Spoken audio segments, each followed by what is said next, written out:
안녕하세요. 일리아스 15권 발표를 맡은 오조 윤소정, 이채윤, 이신혜입니다. 15권은 제우스가 잠에서 깬 후 그리스 연합군이 다시 패주하게 되는 상황을 그리고 있습니다. 먼저 서사 구조를 살펴보도록 하겠습니다. 잠에서 깬 제우스와 헤라의 대화 장면을 시작으로 제우스의 계획, 이리스의 전원과 포세이돈의 참전 포기, 아폴론의 참전과 그리스군의 두 번째 퇴각 장면으로 이어집니다. 이후 네스토르의 기도와 함선에서의 전투로 이야기는 마무리가 됩니다. 본건의 중심 키워드는 다음과 같습니다. 제우스의 계획은 트로이 전쟁의 결말을 예고하고 있으며 제우스의 지시로 전쟁에 참여한 아폴론으로 인해 전세는 다시 한번 역전됩니다. 지휘자들의 격려 또한 돋보입니다. 이 세 가지 키워드를 기억하시면서 발표를 들어주세요. 제우스는 잠에서 깨 트로이아군이 달아나고 있는 처참한 현장을 목격합니다. 그리고는 곧 측은함을 느끼게 됩니다. 이때 제우스는 달아나는 트로이아군들 사이에서 포세이돈 왕의 모습을 목격하는데요. 제우스가 잠들기 전에는 신들의 참전 금지령 때문에 포세이돈이 동물이나 인간의 모습으로 변장해 그리스군을 지원해 왔습니다. 그러나 제우스가 잠에 들자 포세이돈은 신의 모습 그대로 트로이아군을 공격했습니다. 제우스는 이 모든 상황이 헤라의 계략임을 눈치챕니다. 일전에 유사한 경험이 있었기 때문입니다. 제우스는 과거의 경험을 들추어내며 헤라를 비난하고 헤라를 위협하는 말까지 서슴지 않습니다. 헤라는 공포에 떨면서도 물 흐르듯 자연스럽게 헤라 본인에게는 어떠한 책임도 없음을 설명합니다. 오히려 할 수만 있다면 포세이돈의 마음을 돌이켜 제우스의 뜻에 엇나가지 않도록 설득하고 싶다고 자신을 변호합니다. 헤라의 말을 신뢰했던 제우스는 그의 계획을 헤라에게 모두 말해줍니다. 제우스는 트로이 전쟁의 결말과 그 과정을 상세히 계획해 두었습니다. 아킬레우스가 아끼던 파트로클로스가 참전하고 헥토르의 창에 찔려 죽는 장면부터 아킬레우스가 참전하여 헥토르를 죽이는 장면, 그리고 지혜의 여신 아테나의 계략인 트로이 목마 사건으로 최종적으로 트로이아가 함락되는 것까지 상세히 헤라에게 말해주고 있습니다.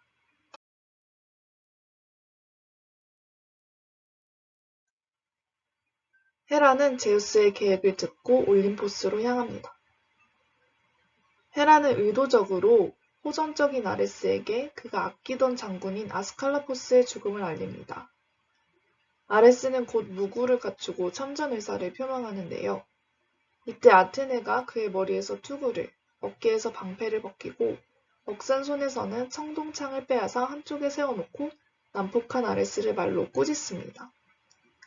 모든 인간의 가문과 자손을 구하기 어려울 것이므로 인간으로 인한 분노를 삭히라고 훈계합니다. 아레스는 아테네의 말을 수긍했고 곧 참전 의사를 철회합니다. 주목해야 할 것은 아레스는 전쟁 초기부터 연인인 아프로디테를 따라 트로이아 진영을 도왔으나 전쟁을 통해 얻고자 하는 뚜렷한 목표가 없었다는 것입니다. 그가 아끼던 장군인 아스칼라포스는 그리스 연합군의 장수였습니다. 헤라의 말을 듣고 참전 의사를 표명한 것은 그동안 트로이아 진영을 도왔던 신의를 저버리고 그리스 연합군의 화신이 되기를 자처한 것으로 이해할 수 있습니다. 여기서 우리는 목적의 중요성에 대해 생각해 볼 수 있습니다.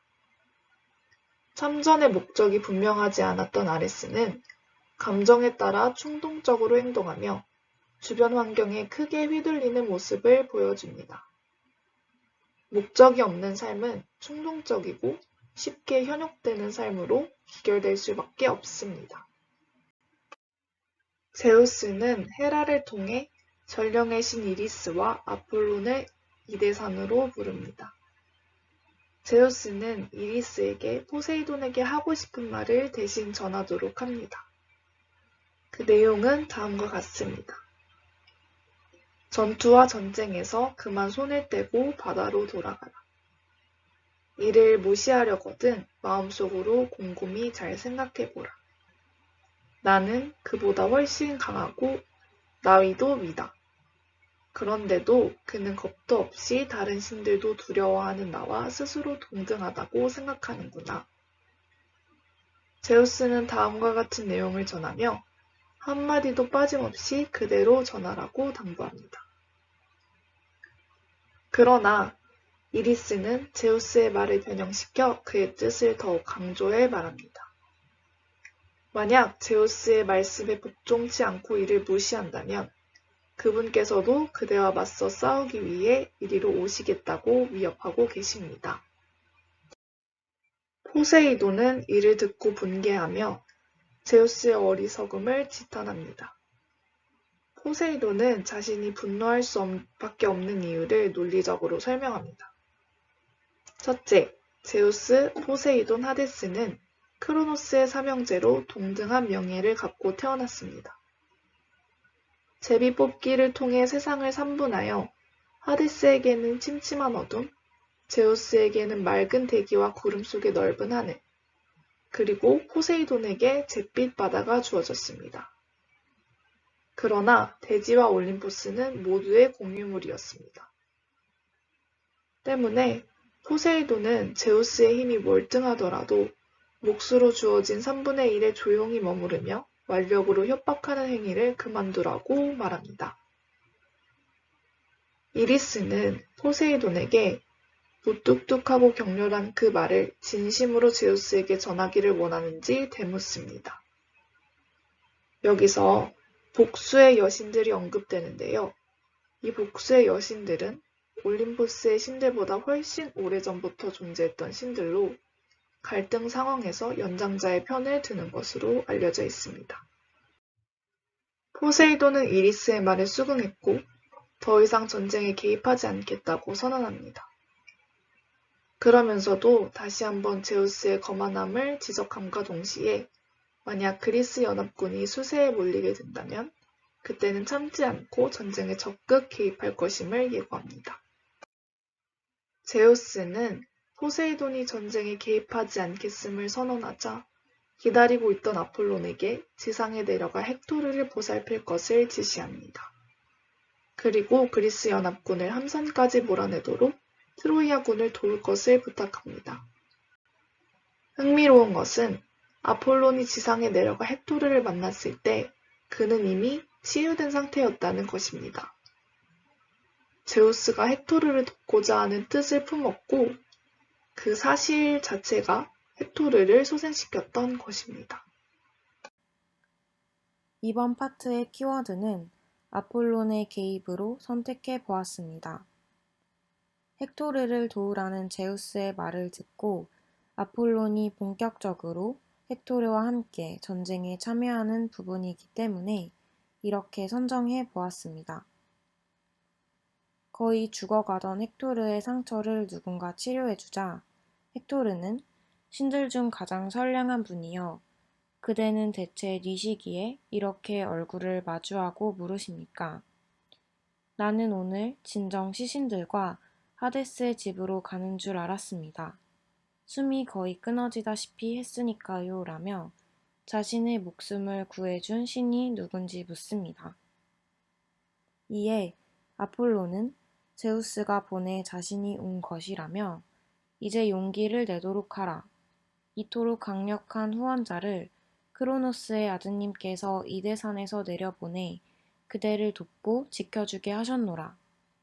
그대는 수많은 전차병들에게 명령하여 그들의 날랜 말들을 속이 빈 함선으로 몰게 하라고 말합니다. 아폴론이 전장의 장수들과 헥토르에게 용기를 불어 넣어주며 전투의 상황은 반전되기 시작합니다. 헥토르가 다시 일어나 전사들의 대열을 공격하는 것을 보자 그리스 군들은 사기가 떨어지고 맙니다.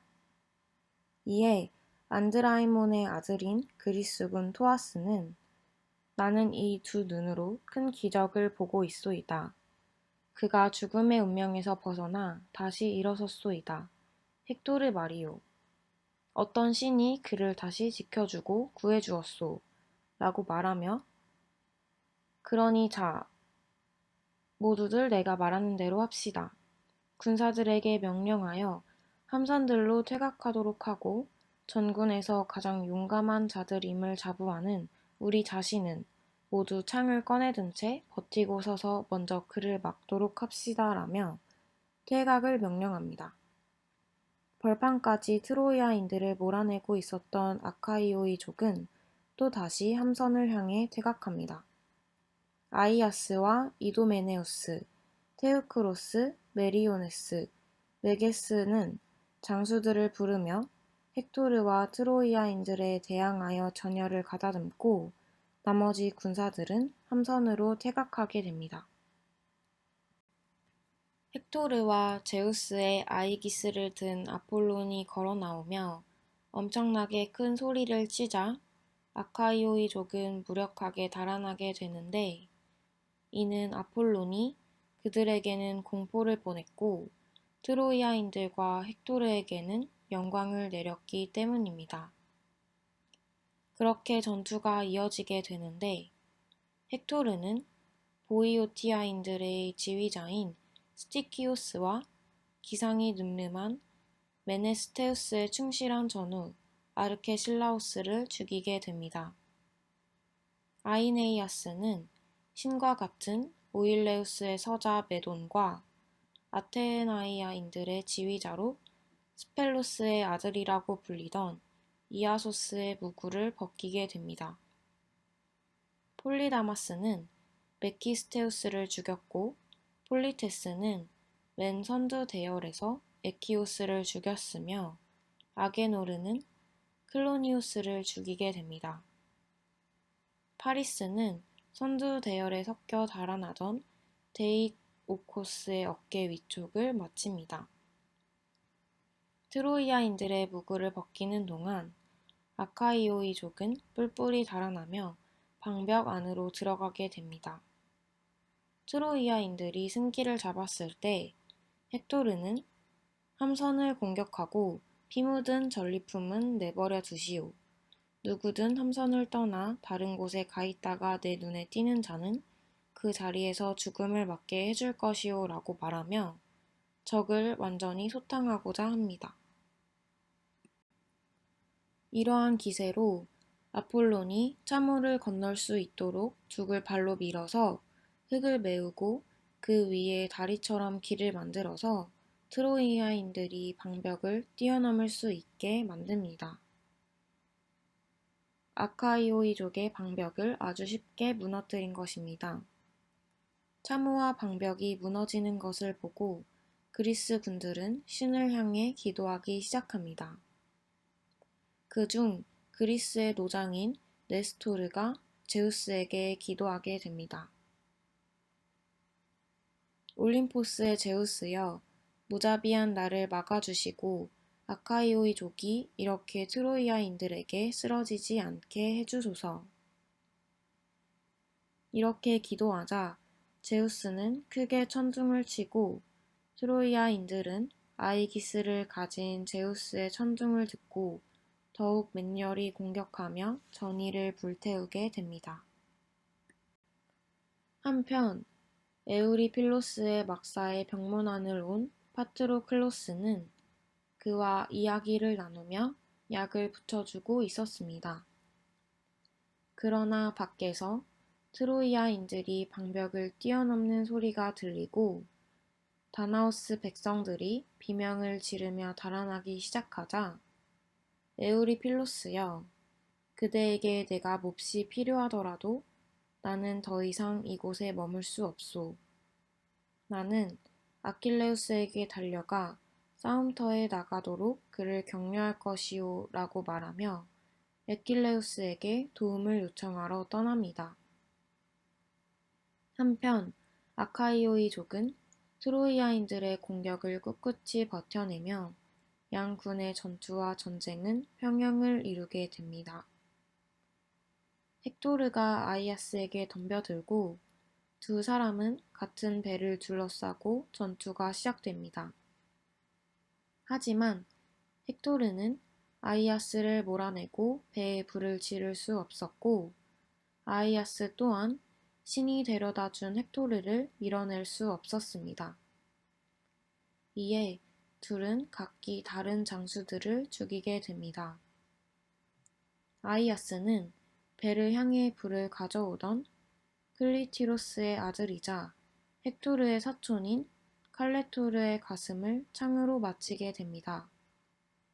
헥토르는 자신의 사촌이 검은 함선 앞에서 먼지 속에 쓰러지는 것을 보고 그의 무구를 아카이오이족이 벗기지 못하게 하라고 당부하며 아이아스에게 창을 던집니다. 그러나 아이아스는 맞히지 못하고 그의 시종인 퀴테라의 피코프론을 맞춥니다. 이러한 상황 속에서 아이아스는 자신의 아우이자 명사수인 테우크로스에게 헥토르를 저격하라고 시킵니다. 테우크로스가 이때 헥토르를 맞췄다면 전투는 끝났겠지만 이를 알아차린 제우스가 헥토르를 보호하여 테우크로스의 명성을 빼앗습니다. 테우크로스가 헥토르를 향해 활을 쏘려는 순간 활의 잘꼰 시위가 끊어지며 청동이 달려 묵직한 화살은 엉뚱한 곳으로 날아가고 활은 그의 손에서 떨어지게 됩니다. 헥토르는 테우크로스의 활이 망가진 것을 보자 제우스의 도움을 느끼고 트로이아 군을 격려해 전진하게 됩니다. 앞에서 말씀드린 마지막 키워드 기억나시나요? 마지막 키워드는 바로 격려입니다. 일리아스 15원에서는 다양한 형태의 지휘자들의 격려가 나타나고 있습니다. 우선 첫 번째로 트로이아의 헥토르의 격려입니다. 트로이아인들과 리키아인들과 접경에 등한 다르다메인들이여 사나이답게 행동하시오. 친구들이여 여기 속이 빈 함선들 옆에서 여러 같은 투스를 다지시오. 가장 용감한 전사의 활이 제우스에 의해 망가지는 것을 나는 두 눈으로 보았소. 자, 그대들은 무리지어 함선들 옆에서 싸우도록 하시오. 아카이오이족이 함선들을 타고 그들의 사랑하는 고향 땅에 돌아가게 되면 그의 아내와 자식들은 뒤에 무사히 남게 될 것이고 집과 재산도 온전할 것이오. 라며 트로이아 군들이 전진하도록 격려하고 있습니다. 한편 헥토르의 격려의 말을 들은 아카이오이족의 아이아스 역시 군사들을 위해 다음과 같이 격려의 말을 전하고 있습니다. 아르고스인들이여 부끄럽지도 않소? 이지야말로 죽든지 아니면 살아서 한섬들을 파멸해서 구할지요. 그때들은 한섬들을 불타기를 열명하는 헥토르가 전 백성들을 격려하는 소리가 들리지도 않소? 그는 춤추라고 명령하는 것이 아니라 싸우라고 명령하는 것이요. 한섬들 옆에서의 무시무시한 결전에서 우리보다 못한 자들에게 이렇게 오랫동안 헛되이 시달림을 당하느니 단번에 생사를 내는 편이 더 낫겠단 말이오. 이와 같은 말로 각각 양측 진영을 격려한 후 치열한 전투가 곧바로 벌어집니다. 우선 헥토르가 포기스인들의 지휘자이자 페리메데스의 아들인 스케디오스를 죽입니다. 그러자 아이아스는 고장들의 지휘자이자 안테노르의 빼앗는 아들인 라우다머스를 죽입니다. 이어서 트로이아의 포리다마스가 킬르네 출신의 에페이오이족의 지휘자 오토스의 무장을 벗기자 메게스가 필리다마스에게 덤립니다. 하지만 필리다마스는 판토호스의 아들로 아폴론의 수호를 받고 있기 때문에 몸을 구부려 메게스의 창을 피합니다. 그러자 메게스는 크로이스모스의 가슴 한복판을 창으로 찔러 죽입니다. 그리고 메게스가 크로이스모스의 무구를 벗기려고 하자 트로이아의 창의 명수 돌룹스가 메게스의 방패 한복판을 창으로 찌릅니다. 다행히 메게스의 동으로 만든 가슴 받침이 그를 지켜주었기에 메게스는 살았고 메게스는 돌루스의 창동투구의 말통 장식을 창으로 꺾어버립니다. 하지만 이때 메넬라우스가 뒤에서 돌루스의 어깨를 맞춰버립니다. 이렇게 치열한 전투가 한바탕 벌어진 후에는 각군 지휘자들의 2차 격려가 이어집니다. 헥토르는 돌루스의 친척들을 모두 불렀고 그 중에서 히게타원의 아들 멜라니포스를 다음과 같이 꾸짖습니다.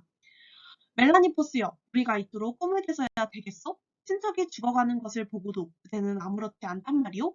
자, 나를 따르시오. 우리가 저들을 죽이거나 아니면 저들이 험준한 일리오스를 폐허로 만들고 시민들을 죽이기 전에는 이제 우리가 멀리 떨어져 아르고스인들과 싸워서는 안 돼요. 반대편의 아이아스 역시 아르고스인들을 격려합니다. 친구들이여, 사나이답게 행동하고 명예를 존중하시오. 격렬한 전투들에서 피타 남앞에서의 체면을 존중하시오. 명예를 존중하는 자들은 죽는 자보다 사는 자가 더 많을 것이나 도망치는 자들에게는 명성도 구원도 없을 것이오. 이어서 목청 좋은 메넬라우스가 안틸로코스를 격려합니다. 안틸로코스여, 아카이오이족 가운데 그대보다 젊고 걸음이 빠르고 또 그대만큼 싸움에 강한 자는 아무도 없을 것이오. 만약 그대가 뛰어가서 트로이아인들 중 아무나 칠 수 있다면 말이오. 이렇게 격려를 받은 아르고스인들은 아이아스가 했던 격려를 마음에 새기며 성동 울타리로 한 손을 둘러쌉니다. 또한 메넬라오스의 격려를 받은 네스토르의 아들 안틸로코스는 선두 대열에서 뛰어나가 창을 던져 방금 헥토르의 격려를 받고 싸움터로 들어오던 중이던 멜라니포스를 맞춥니다. 멜라니포스를 맞춘 안틸로코스가 무구를 챙기려고 달려들자 헥토르가 안틸로코스를 추격했고 안틸로코스는 함선의 앞에서 걸음을 멈추고 뒤돌아섭니다. 이제 트로이아인들이 아카이오이족의 함선 앞까지 도달한 것입니다. 일리아스에서는 그 모습을 다음과 같이 묘사하고 있습니다. 마침내 트로이아인들은 날고기를 먹는 사자떼와도 같이 데우스의 명령을 이행하면서 함선들을 향해 짙어 들어갔다. 앞선 발표에서 제우스의 계획에 대해 말한 바가 있습니다. 테티스의 소원을 이뤄주기 위한 계획의 첫 번째로 그는 불타는 함선들을 보기를 기다리고 있습니다. 그렇게 제우스는 전의에 넘치는 헥토르를 붙이며 속이 빈 함선들을 공격하게 했습니다. 함선 앞에서는 아르고스 군사들이 탑 모양의 밀집 대형을 이루고 서 있었습니다. 하지만 헥토르가 무리속으로 뛰어들어가니 아카이오이족은 혼비백산하여 달아났습니다. 헥토르는 그 중에서도 밀케네의 페리페테스만을 죽입니다. 페리페테스만 죽인 이유는 다음과 같습니다. 페리페테스는 에우리스테우스의 왕의 명령을 헤라클레스에게 전해준 코프레우스의 아들이었고 그 재능이 아버지보다 뛰어난 이였습니다. 또한 지혜 역시 미케네인들 사이에서 제일민자에 들었으니 헥토르에게 더 큰 영광을 줄 수 있는 대상이었던 것입니다. 페리페테스의 죽음을 본 아르고스 군들은 함선들 사이에 숨기 시작합니다. 하지만 트로이아 군들은 계속해서 쏟아져 들어왔고 아르고스인들은 맨 앞에 함선들에서도 후퇴하게 됩니다. 그러자 네스토르가 아르고스인들을 향해 다음과 같이 격려합니다. 친구들이여, 사나이답게 행동하고 마음속으로 남들 앞에서의 태면을 존중하시오. 저마다 자식과 아내와 재산을 생각하시오. 그리고 아직 살아계시든 벌써 돌아가셨든 그대들을 낳아주신 부모님을 생각하시오. 이 자리에 안 계신 그분들의 이름으로 내 그대들에게 간청하노니 꿋꿋이 맞서고 몸을 돌려 달아나지 마시오. 네스토르의 격려가 끝나자 아테네가 아르고스인들의 눈에서 암흑의 구름을 걷어내 아르고스인들이 전투 상황을 명확히 볼 수 있도록 돕습니다. 또다시 전투가 벌어지는 가운데 헥토르가 이물이 검은 함선 한 척을 향해 곧장 내다닫고 배에 고물을 잡습니다. 그때 헥토르가 잡은 배의 주인은 프로테실라우스였습니다. 프로테실라우스는 필레키와 피라소스의 지도자로 헬레나의 구원자 중 한 명이었습니다. 그는 아카이오의 족 중에서 맨 먼저 배에서 뛰어내리다가 죽음을 맞이하였고 이후 동생 포르디케스가 지위를 이어받고 40척의 검은 함선을 이기고 있었던 것이었습니다. 프로테실라우스의 검은 배의 고물을 잡은 헥토르가 다음과 같이 트로이 군사들을 격려합니다. 그대들은 불을 가져오시오. 그리고 모두들 한꺼번에 함성을 지르시오. 이제야말로 제우스께서 모든 것을 보상해줄 날을 보내셨소. 함선들을 빼앗게 해주셨으니 말이오. 제우스께서 몸소 우리를 격려하며 명령하고 계시오. 헥토르의 격려를 받은 맹렬한 트로이아 군들의 공격이 이어지자 날아오는 무기들에 밀려 물러나던 아이아스는 쉼없이 무시무시한 함성으로 다나우스 백성들을 격려합니다. 친구들이여, 신나는 다나우스의 영웅들이여, 아레스의 시종들이여, 사나이답게 행동하시오. 친구들이여, 열화 같은 투지를 다지시오. 우리 배후에 독립군이라도 있는 줄 아시오? 아니면 전사들의 파멸에서 구해줄 더 튼튼한 성벽이라도 있는 줄 아시오? 우리는 고향 땅을 멀리 떠나 바다를 등지고 여기 단단히 무장한 트로이아인들의 들판에 앉아있는 것이오. 그러니 구원은 팔에 있고 미지근한 전쟁에 있지 않소이다. 이렇게 함선에서의 전투를 마지막으로 일리아스 15권은 막을 내립니다. 첫 번째 논평은 신대 인간이라는 주제로 정해보았습니다. 앞선 조들의 발표에서도 확인했듯 15권에서도 신들의 불완전한 성품을 확인할 수 있습니다. 제우스는 다시 헤라의 변명에 속아 그의 계획을 헤라에게 모두 말해주었습니다. 아레스는 호전적이고 충동적인 모습을 보여 난폭한이라는 수식어가 붙기도 했습니다. 절대적인 위치에 있음에도 불구하고 제우스의 눈치를 보는 신들의 모습은 사람들과 별반 다를 게 없는 모습입니다. 반면 신들의 능력은 인간으로서 생각할 수 없는 그 이상의 것이기도 합니다. 헤라는 제우스의 분노에 공포에 떨었으나 물 흐르듯 자연스럽게 자신을 변호합니다. 또한 아레스의 충동적인 참전을 제지한 아테나의 직관은 지혜의 신다운 면모를 보여줍니다. 무엇보다 아폴론이 도착하기도 전에 뜻을 품는 행위만으로 헥토르를 소생시킨 제우스로부터 절대적인 신들의 능력을 확인할 수 있습니다. 불완전하고 정의롭지 못한 그리고 사람들처럼 감정적인 신들의 성품은 그들이 가진 능력과 상반된 모습입니다. 이는 곧 신들 간의 전쟁으로 비화되는 원인이기도 합니다. 제우스의 계획은 아킬레우스의 명예를 위한 것이었으나 파트로클로스가 죽고 난 뒤 아킬레우스가 느낄 감정은 철저히 배제되었습니다. 오직 아킬레우스의 명예를 드높이기 위해 전쟁의 기조를 양극단으로 몰아세우는 제우스의 계획은 두 진영 모두에서 수많은 목숨이 희생되는 이유이기도 합니다. 아킬레우스는 제우스의 계획을 알지 못했습니다. 그는 연합군이 거듭 패전하며 수많은 목숨을 잃었음에도 불구하고 자신의 명예를 위해 참전하지 않았습니다. 결국 가장 아끼던 전우 파트로클로스가 전사하고 큰 분노에 휩싸여 헥토르를 죽이고자 참전하게 됩니다. 아킬레우스의 명예라는 같은 목적을 두고 제우스와 아킬레우스는 서로 다른 생각을 하고 있었습니다. 만약 파트로클로스의 죽음을 아킬레우스가 미리 알고 있었다면 그는 다른 선택을 했을까요? 결국 인간의 계획은 신의 뜻과 항상 같은 방향으로 흘러갈 수 없습니다. 이는 계획한 대로 모두 이룰 수 없는 우연과 실수가 반복되는 우리들의 삶에 대한 교훈이기도 합니다. 제우스와 아킬레우스의 명예를 향한 맹목적인 집착은 전쟁의 참혹함을 증폭시켰습니다. 이를 통해 맹목적인 집착의 결과는 비극임을 알 수 있습니다. 다음은 제우스의 계획과 헥토르의 운명에 대한 논평입니다.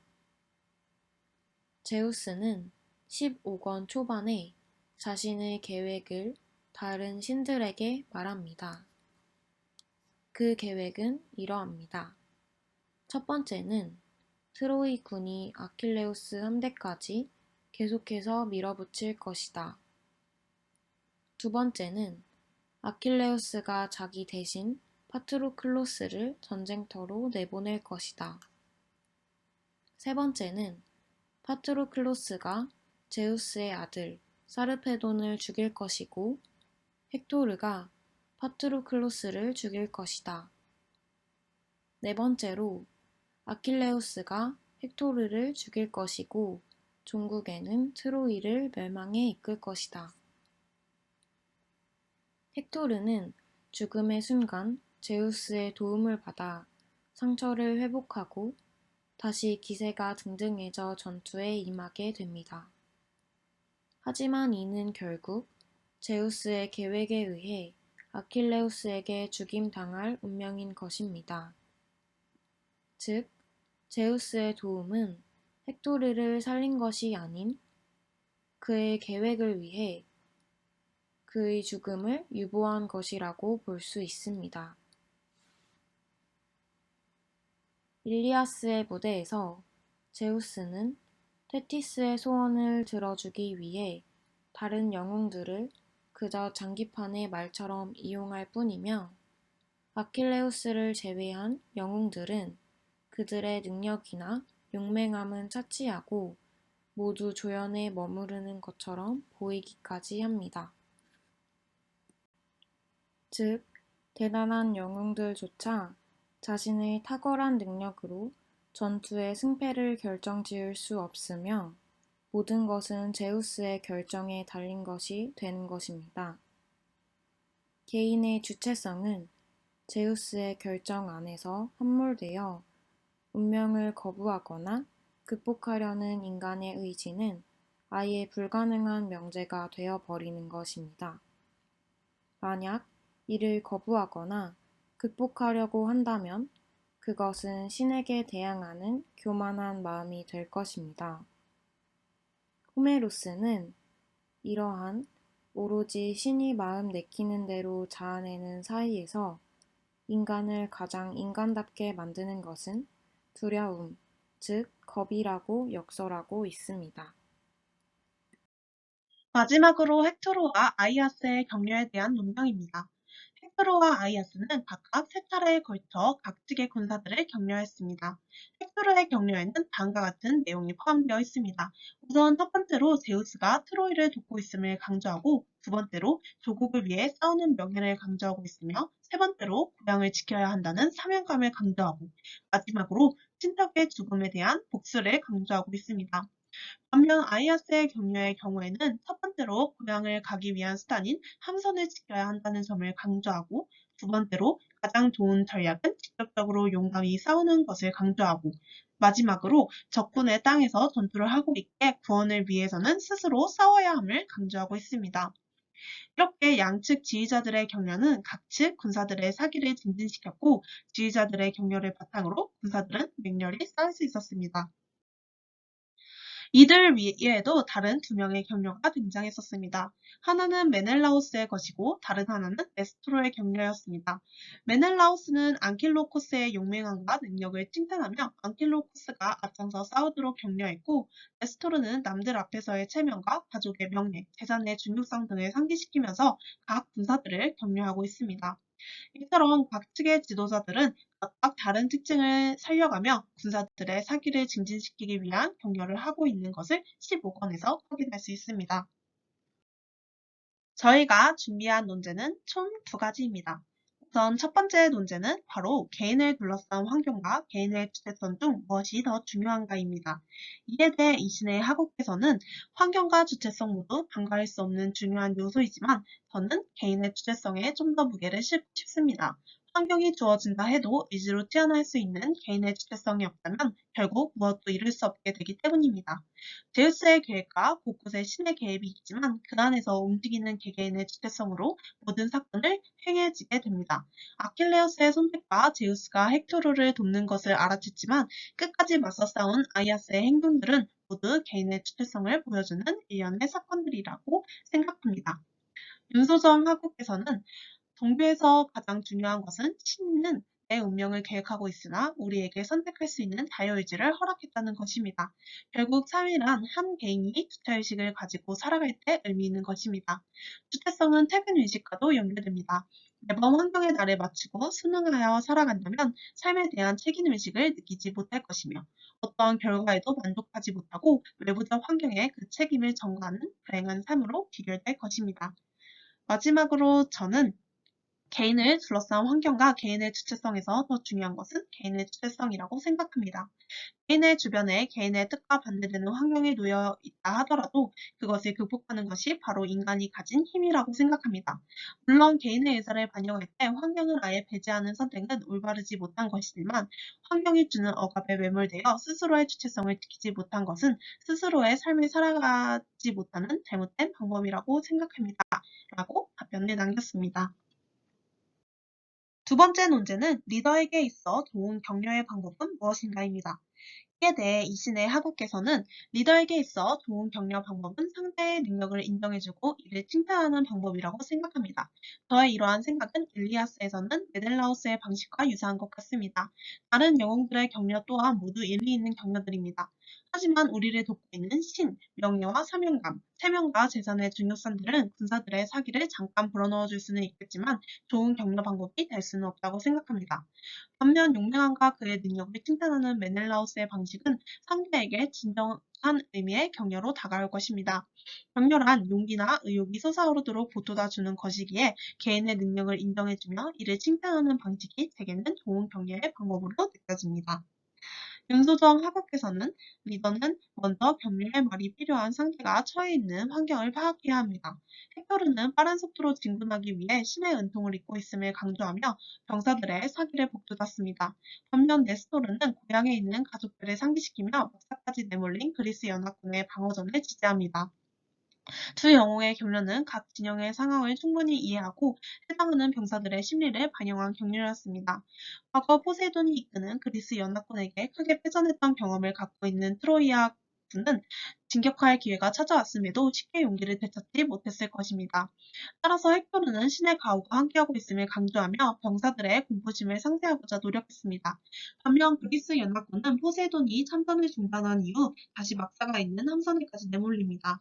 방어전에서 가장 중요한 것은 병사들의 목숨을 지키는 것입니다. 따라서 네스토르는 가족과 고향을 상기시키며 함선을 끝까지 지키라고 격려합니다. 효과적인 격려란 상대가 처한 환경을 파악한 후 공감과 이해의 말로 다독여주는 것이라고 생각합니다. 마지막으로 저는 일리아스 15권에서 헥토르, 아이아스, 메넬라우스, 네스토르는 각각의 방법으로 군사들의 사기를 증진시키는 격려의 말을 건네고 있습니다. 그런 이들의 말들 중 가장 눈에 띄는 것은 바로 군사들이 이 싸움을 해야 할 목표성을 부각시키는 모습이었습니다. 그들은 이 전투가 단순히 폭력들의 연속이 아닌 고향으로 돌아가기 위해 혹은 고향을 지키기 위해서임을 끊임없이 상기시켜주며 격려하고 있습니다. 이처럼 리더가 해야 하는 격려의 말에는 행위를 해야 하는 목적이 반드시 들어가야 한다고 생각합니다. 그래야 리더를 따르는 이들 개인이 좀 더 열정적으로 행위에 참여할 수 있기 때문입니다. 이런 목적성과 더불어 메넬라우스처럼 개인의 능력을 칭찬해주는 건 역시 리더의 격려를 좀 더 효과적으로 만들 수 있다고 생각합니다. 라고 답변을 남겼습니다. 다른 학우분들의 의견도 댓글창에다 달아주시길 바랍니다. 이상 일리아스 제15권 아카이오족이 한선들에서 다시 밀려나다 발표를 마치겠습니다. 감사합니다.